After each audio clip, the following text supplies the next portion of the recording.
వారు తెలియజేసిన విషయం ఏంటంటే, ఎవరైతే మద్యపానం చేస్తాడో ఆ వ్యక్తి 40 రోజుల ఆరాధన అంగీకరించబడదు అని ఉంది.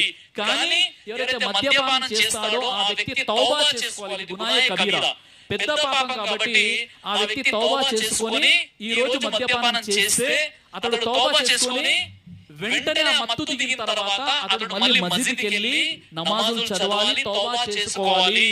కానీ హదీసులో 40 రోజుల ఆరాధన అంగీకరించబడదు అని ఉండే తప్ప మీరు ఒక పెగ్గు వేసేసుకుని 40 రోజులు నమాజ్ చదవకుండా ఇంట్లో కూర్చోండి అని లేదు. మొదటి విషయం.